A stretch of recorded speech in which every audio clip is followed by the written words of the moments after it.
It is no secret we're in the middle of a jobs crisis, and the people being washed away by today's economic storms, the next generation. Youth unemployment in America has climbed upwards of 17%, nearly twice the national average. And if you've watched this program before, you know that we believe the next wave of jobs will have to come from American innovation. In that spirit, I give you College Hunks Hauling Junk. That's the name of the business, putting college kids to work and hauling over 10,000 tons of junk every year. The founders became the youngest franchisers in America. They now have more than 35 branches, putting 500 people to work from coast to coast.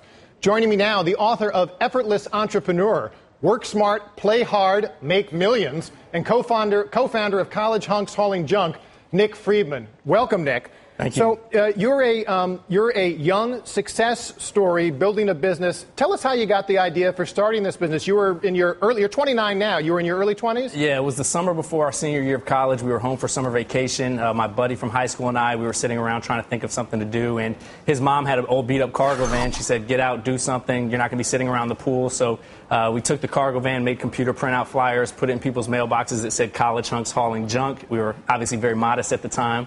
And that night, the phone started ringing, and people would say, is this the Hunks? We need you guys to haul stuff out for us. And we were like, oh, yes, this is the Hunks. And so, the lightning bolt sort of hit for us there, and we went back to school.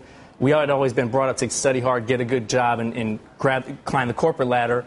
We graduated from college, got corporate jobs, and then decided that wasn't for us. We wanted to build a brand nationally. And so you were still thinking of this idea a couple years later and decided we're going to take the plunge and actually start this. We wrote a business plan our senior year of college, submitted it to an entrepreneurship competition, and actually won first prize, which gave us a little more confidence, but we even still thought that would just make our resume look good.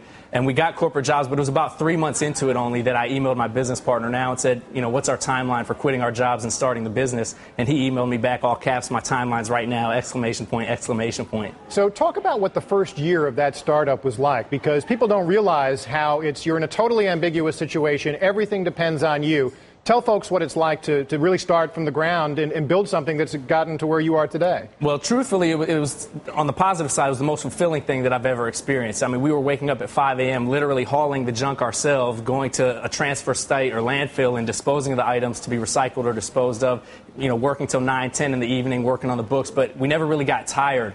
But at the time, we were having to do everything inside the business, literally answering the phone calls, driving the truck, hauling the stuff, sometimes all at the same time. People would actually call our 800 number, which was routed to our cell phone, to complain about erratic driving, and we'd be the ones driving the truck answering the phones. So at the time, you just have to do what you have to do to get by and get it to the next level where it can be profitable and you can start hiring employees and think about expanding. So you've got now 35 branches, is that right? Yes, we have 35 franchises all across the country right now. And it's mostly, it's literally college kids who are the folks who are hired to actually do the frontline work? Right, so our franchise owners can be anybody from a college graduate to a recently retired veteran, which we've spanned the whole gamut. And then our frontline staff, the guys that are doing the moving and the hauling, are typically college students.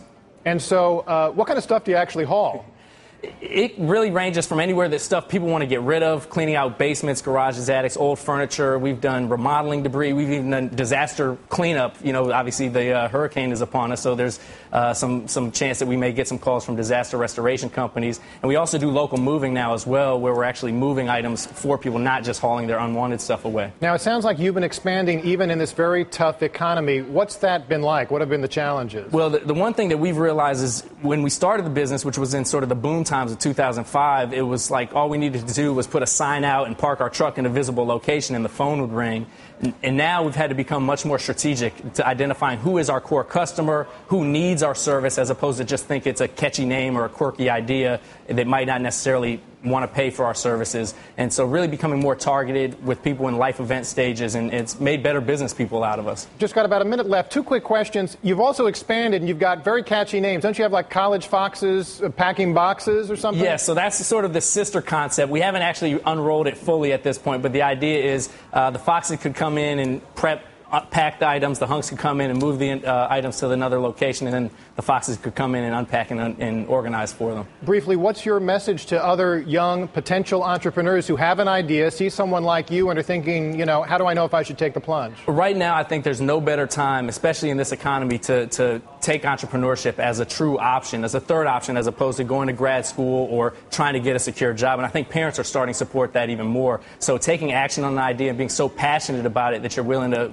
do whatever it takes to make it into a reality. And it's a time in your life when you don't have the burdens of family, the joys, but also right. the responsibilities, the financial burdens. You're never going to have more responsibility than you do, or less responsibility than you do right now. Every day your burdens and responsibilities get more and more, so it's better to take a risk when you're younger and have those less responsibilities. Very wise words, I think. That's Nick Friedman of Hunks Hauling Junk. Do you wear that shirt every day or just when you're going on TV? Every day we're hunked out. We're always branding. We'll get you a hat and a T-shirt, and you can join the team. Congratulations on all that you're building and on sharing those thoughts with our audience.